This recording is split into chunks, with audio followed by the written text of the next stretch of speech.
Reflexión colectiva y regeneración. Este ha sido uno de los puntos que ha tratado en su discurso en la comparecencia hoy mismo, lunes 29 de abril, para decir que va a seguir al frente del gobierno. Y efectivamente, pues hace falta regenerar la vida política, que no haya insultos, que no haya descalificaciones, que no haya maltrato, diríamos, de palabra entre los políticos y otros. En definitiva, esto también se puede extender a la sociedad para que haya pues, un trato entre los votantes de los distintos partidos que sea respetuoso y que simplemente pues se tenga en cuenta diferencias de tipo ideológico, pero no haya ataques personales de ningún tipo. En ese sentido, su declaración ante los medios, su comparecencia en el Palacio de la Moncloa ha sido magnífica porque ha tratado muchísimas cuestiones en sus 8 minutos de comparecencia y me parece perfecto lo que ha dicho, sin duda. Sánchez, en su discurso de hoy, ha hablado de que no tiene que haber prácticas tóxicas en la vida pública y en la vida política. Y las hay, desgraciadamente o lamentablemente. Y eso se produce porque hay un deseo de conseguir el poder por parte de algún partido político, de algunos partidos políticos, y parece que vale todo. Vale la difamación, vale el engaño, vale la exageración de las cuestiones. En definitiva, todo este tipo de prácticas no son legítimas. Lo que es legítimo es conseguir el poder a través de las urnas y luego a través de pactos o coaliciones con otras formaciones políticas. Pero eso no puede ser sustituido por una lucha sin cuartel usando medios ilegítimos y usando actitudes o utilizando actitudes que no son las propias de un Estado de Derecho. En ese sentido, pues hay que buscar una vida política coherente, racional y ordenada. Eso es lo lógico.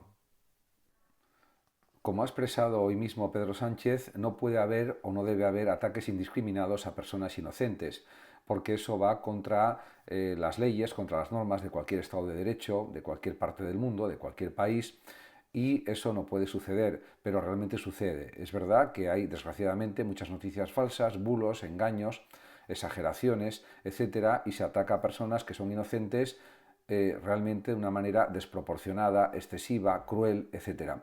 En definitiva, este tipo de conductas tienen que ser eliminadas de la vida pública o no tienen que ser permitidas en la vida real, en la vida social, cotidiana, porque diríamos que perjudican la vida democrática, no son el reflejo de actitudes democráticas, sino todo lo contrario, de actitudes totalitarias, y por lo tanto no se puede admitir ningún tipo de totalitarismo, de falta de libertad, de falta de expresión, pero de una expresión coherente y racional.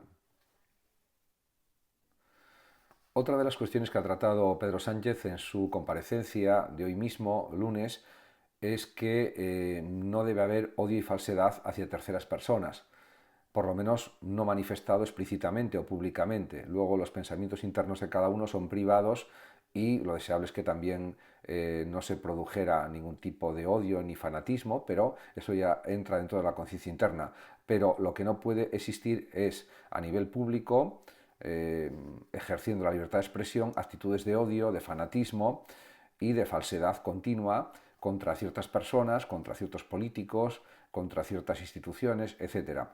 En ese sentido, pues hay que mejorar el estándar democrático de España, sobre todo a nivel de los políticos o de parte de los políticos, para ser más exactos, y esto también es algo extensible a los seguidores o a los partidarios de cada partido político o a los votantes de cada partido político.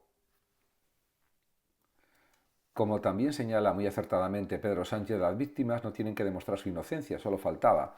Hay una presunción de inocencia que rige para todas las personas y si hay bulos y falsas noticias sobre una persona que no ha realizado nada negativo ni ha cometido ningún delito y se inventan delitos o se inventan conductas negativas que no existen, que son falsas totalmente, eso no se puede admitir en ningún Estado de Derecho y por lo tanto tenemos que seguir partiendo de la presunción de inocencia, insisto. Y eso es verdad que hoy en día, con los medios digitales que existen, con las redes sociales, etcétera, se puede crear, diríamos, una noticia falsa muy negativa sobre una persona y la persona tiene que defenderse de esa noticia cuando esa persona pues es un sujeto que cumple las leyes, que respeta a todos, etcétera, y de la noche a la mañana puede sentirse atacado por personas que mienten sobre él, por ejemplo. Dice Pedro Sánchez que no puede haber libertad para difamar. Y esto es cierto, porque difamar significa desacreditar a alguien de palabra o por escrito, publicando algo contra su honor, contra su imagen, contra su buena opinión o buena fama. En ese sentido, pues es verdad que en la sociedad actual existen muchas personas que difaman a otras. Es algo extendido en las redes sociales, en algunos casos. Por supuesto, hay muchísima gente que es respetuosa, que no difama nunca, pero hay personas que sí difaman. Entonces, eso tampoco se puede aceptar ni en la vida política, ni en la vida social, ni en la vida cultural, ni en ningún tipo de realidad existente en la actualidad.